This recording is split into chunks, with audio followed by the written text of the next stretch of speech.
Hello students, आज हम लोग क्लास 12th में 3 डायमेंशनल ज्योमेट्री चैप्टर में हम लोग एंगल बिटवीन द लाइंस और उससे रिलेटेड कुछ सूत्र समझेंगे। आइए।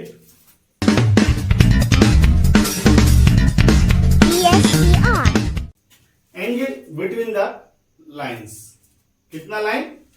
2 लाइंस। अब देखिए यहां पर 2 लाइन है, OP एंड OQ।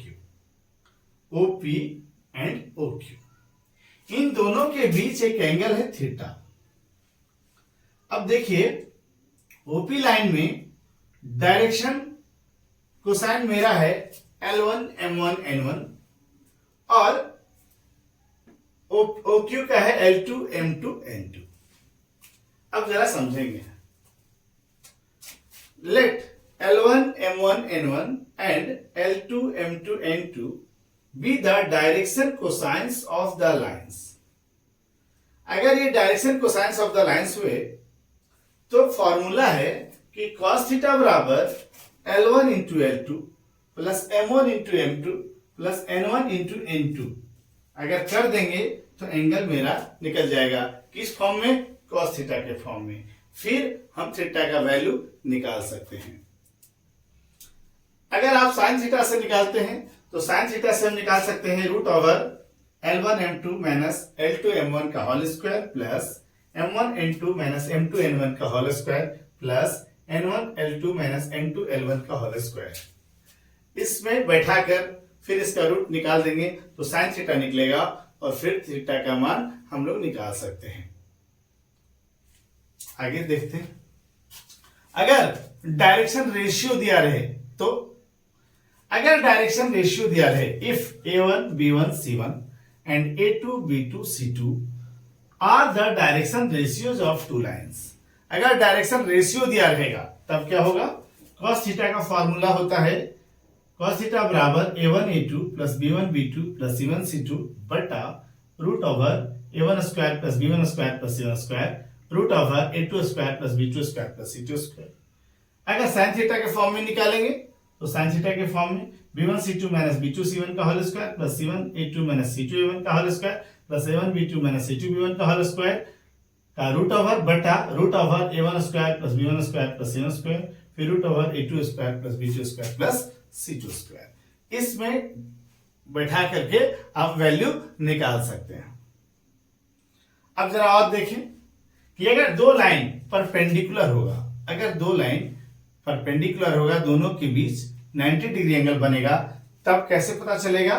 तब पता चलेगा जब उसका डायरेक्शन कोसाइन जो है L1 L2 plus M1 M2 plus N1 N2 बराबर 0 हो जाए, या उसका direction ratio A1 A2 plus B1 B2 plus C1 C2 बराबर 0 हो जाए, तो हम जानेंगे कि ये दोनों लाइन एक दूसरे पर परपेंडिकुलर है, 90 डिग्री एंगल बना रहा है।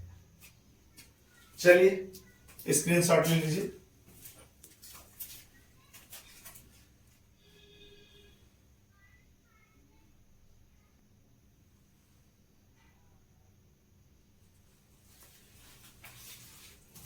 ये देखते हैं, when 2 lines are perpendicular तो क्या हुआ? 2 लाइन परपेंडिकुलर हो, थीटा क्या होगा? π/2 डिग्री होगा, 90 डिग्री होगा। सो cos थीटा बराबर अगर 90 डिग्री हुआ सो cos थीटा का वैल्यू क्या आना चाहिए? 0 डिग्री आना चाहिए, 0 आना चाहिए। cos 90 डिग्री का वैल्यू 0 होता है। सो यहां पर L1 L2 plus M1 M2 plus N1 N2 का वैल्यू कितना हो जाएगा? 0 हो जाएगा। यानी अगर direction ratio A1 A2 B1 B2 C1 C2 direction ratio या डायरेक्शन कोसाइन को इस तरह से गुना करने से 0 वैल्यू आए तो हम समझेंगे दोनों लाइन क्या है? एक दूसरे पर परपेंडिकुलर है। तीसरा केस है, अगर लाइन पैरेलल हुआ तो क्या होगा? अगर लाइन पैरेलल होगा तो थीटा 0 होगा, साइन थीटा बराबर 0 होगा, और साइन थीटा बराबर अगर 0 होगा यानी L1 बटा L2 M1 बटा M2 और N1 बटा N2 बराबर होगा। अगर डायरेक्शन रेशियो की बात करें तो A1 बटा A2 बराबर B1 बटा B2 बराबर C1 बटा C2 होगा। अगर ये केस आ जाता है, अगर आपका डायरेक्शन रेशियो दिया हुआ है, ये केस आ जाता है, तो पैरेलल होगा, और ये केस आ जाता है तो परपेंडिकुलर होगा। ये बात का ध्यान रखेंगे। अब चलते हैं हम लोग equation of line through a given point, यानी वेक्टर इक्वेशन ऑफ लाइन हम लोग पढ़ेंगे। Vector equation of a line समझते हैं हम लोग कि vector equation of a line कैसे निकालते हैं। सपोज करिए यहाँ पर 3 डायमेंशन स्पेस है, एक्स वाई जेड एक्सिस है। यहां पर हम लोगों ने ओ को ओरिजिन माना, ए एक लाइन, एक पॉइंट लिया, वहां से एक लाइन खींचा, और यहां पर ओ से ए को मिला दिया और ओ से पी को मिला दिया। पी क्या है? एक पॉइंट है। पी क्या है? एक पॉइंट है, पोजीशन वेक्टर है। ओपी को हमने आर माना। यहां पर जरा ध्यान से समझें, ये पॉइंट विथ पोजीशन वेक्टर ए है, ये पोजीशन वेक्टर ए है, और ओ ए बराबर ओ ए वेक्टर बराबर हम लोग वेक्टर ए मान लिए, और ओपी वेक्टर बराबर हम लोग वेक्टर आर मान लिए। अब समझने की कोशिश करिएगा। यहां पर ए और पी को हमने मिला दिया, सो एपी एक लाइन बन गया, और एपी के पैरेलल एक और लाइन है जिसको हम लोग वेक्टर बी बोल रहे हैं। वेक्टर बी बोल रहे हैं। अब जरा ध्यान से समझेंगे। AP is parallel to vector B. एपी जो है लाइन वेक्टर बी के पैरेलल है। तो क्या हो सकता है? अगर एपी लाइन बड़ा है और बी छोटा है, सो इसके बराबर होने के लिए हमने क्या किया कि वेक्टर एपी बराबर क्या हो गया? लैम्डा बी, यानी लैम्डा एक स्केलर क्वांटिटी है, इससे इसको गुना कर दिया तो इक्वल आ गया। समझ रहे हैं? अगर ये छोटा है तो इसको बड़ा करने के लिए, एपी के बराबर करने के लिए लैम्डा से हमने गुना कर दिया। लैम्डा एक स्केलर क्वांटिटी मान लीजिए आप, सो lambda is a scalar quantity. यहां पर वेक्टर एपी बराबर लैम्डा बी।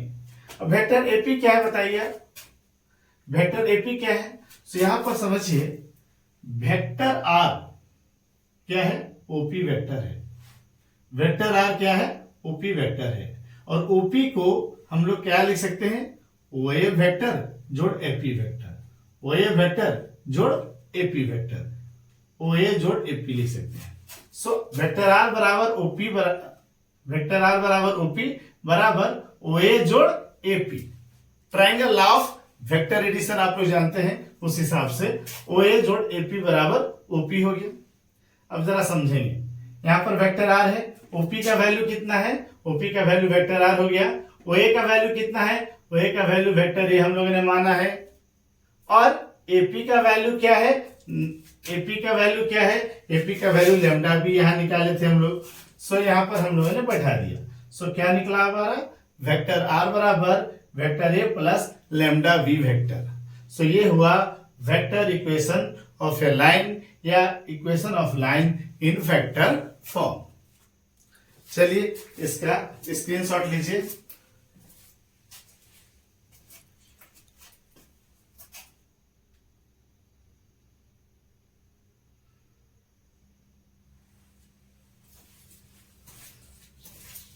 चलिए अब समझते हैं equation of a line in vector form. Equation of a line in vector form हम लोगों ने क्या निकाला है?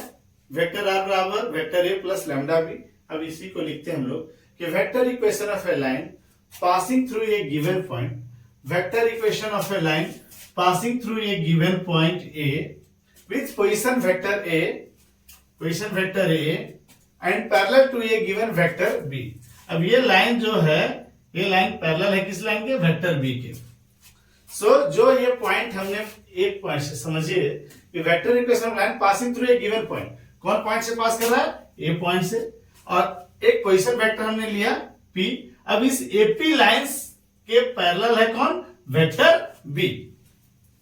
वही लिखे हम लोग कि vector equation of line passing through a given point with position vector A and parallel to a given vector B.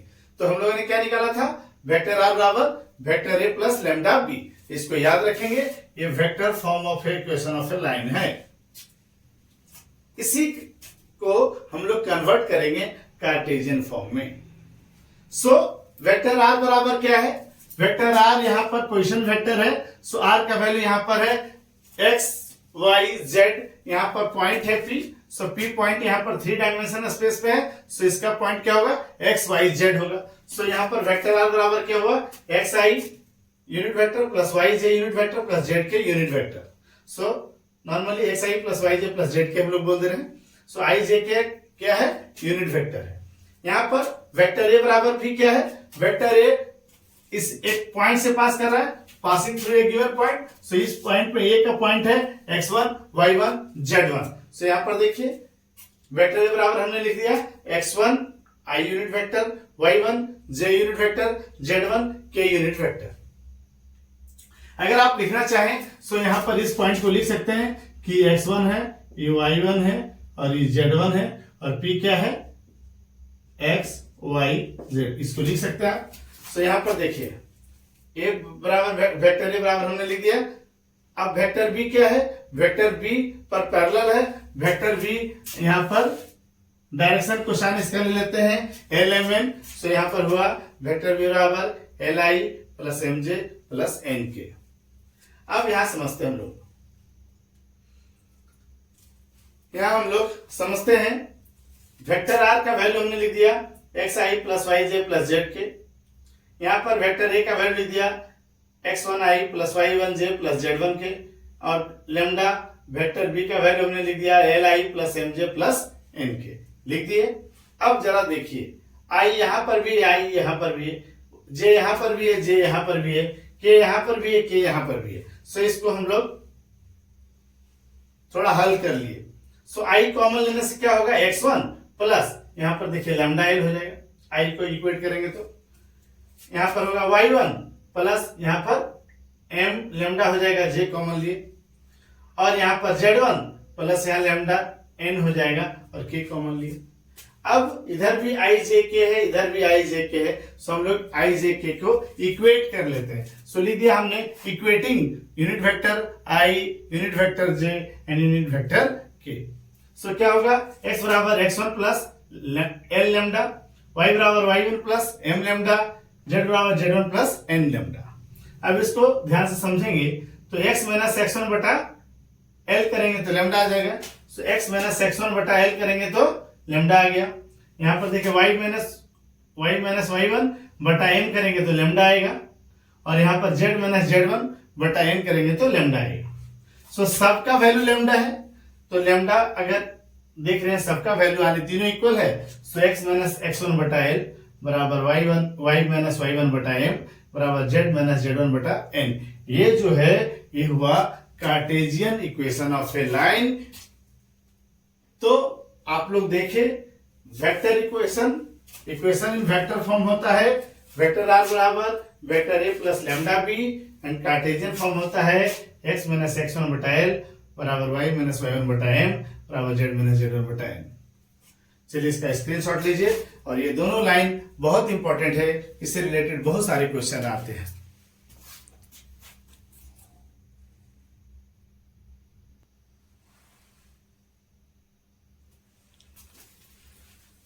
एक क्वेश्चन देखते हैं कन्वर्ट करने के लिए वेक्टर इक्वेशन और कार्टेशियन इक्वेशन के लिए।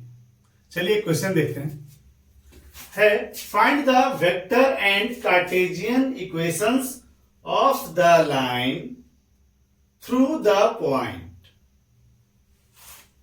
through the point, या यहां पर passing through the point लिख सकते हैं।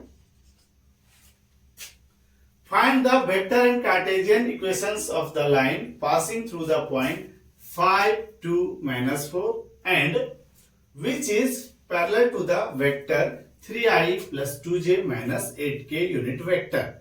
अब आप समझिए, हम लोग को वेक्टर एंड कार्टेशियन इक्वेशन निकालना है।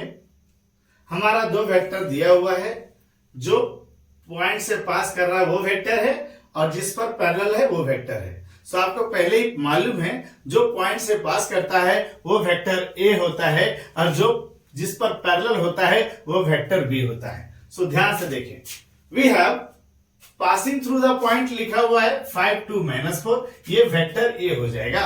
सो यहां पर आई जे के यूनिट वेक्टर लगा दीजिए। सो वेक्टर ए बराबर हो गया 5 I unit vector plus 2 J unit vector minus 4 K unit vector. ये पासिंग थ्रू द पॉइंट वाला है, वेक्टर ए बन गया। And parallel to the vector, जो पैरेलल टू द वेक्टर होता है वो वेक्टर बी होता है। सो वेक्टर बी दिया हुआ है 3i + 2j - 8 के यूनिट वेक्टर हम लोगों ने लिख दिया। अब आपको मालूम है वेक्टर इक्वेशन क्या होता है। So vector equation of a line होता है वेक्टर r बराबर vector a plus lambda v vector. अब देखिए वेक्टर r बराबर यहां लिख दिए हम लोग, वेक्टर a क्या है 5i + 2j - 4k, यहां पर हम लोग ने लिख दिया, प्लस लेमडा v का वेक्टर का वैल्यू मालूम है 3i + 2j - 8k, यहां पर हमने लिख दिया।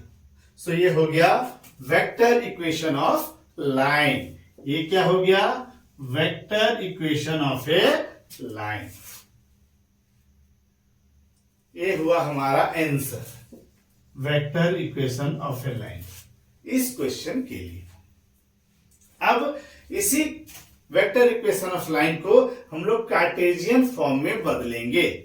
सो कैसे बदलेंगे कि अब यहां पर हमको पहले से ही वेक्टर ए लेमडा और बी वेक्टर पहले से ही ऑलरेडी मालूम है। सो सिर्फ हमको आर वेक्टर के बारे में सोचना है। आर क्या होता है, आर होता है पोजीशन वेक्टर, और पोजीशन क्या है, R is the position vector of any point. Point हमने लिख लिया X Y Z. So vector are बराबर क्या हो गया एक्स आई यूनिट वेक्टर प्लस वाई जे यूनिट वेक्टर प्लस जेड के यूनिट वेक्टर। अब इस आर का वैल्यू हम इस वेक्टर इक्वेशन में बैठा देंगे बस। अब आर का वैल्यू हमने बैठा दिया x i plus Y j plus Z के बराबर ये पूरा है 5i + 2j - 4k and plus lambda 3i + 2j - 8k। ये उतार चुके हम लोग। अब इसको क्या करना है, इसको इक्वेटिंग करना है। इक्वेटिंग कैसे करना है, यहां पर देखिए 5 + 3 लेमडा i हो जाएगा, 2 + 2 लेमडा j हो जाएगा, और -4 - 8 लेमडा के यूनिट वेक्टर हो जाएगा।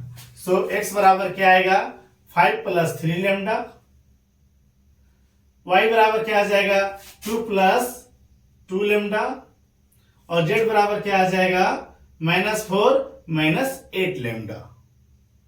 अब यहां पर देखिए x -5 को इधर ले आएंगे तो x -5 बटा में 3 कर देंगे तो लेमडा आ जाएगा, y -2 बटा में 2 कर देंगे तो लेमडा आ जाएगा, z यहाँ -4 है तो z + 4 बटा में -8 कर देंगे तो लेमडा हो जाएगा।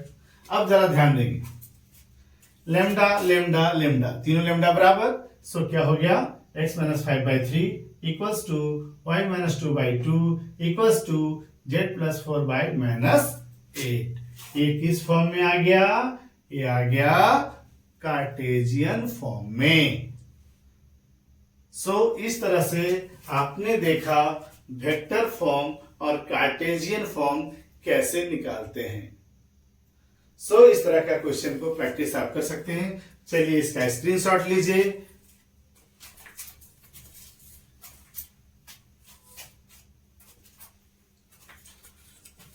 फिर थैंक यू। आगे का वीडियो हम लोग फिर बनाएंगे जिसमें हम लोग बहुत सारे सवाल को देखेंगे, angle between the lines, shortest distance आदि आदि बहुत देखेंगे।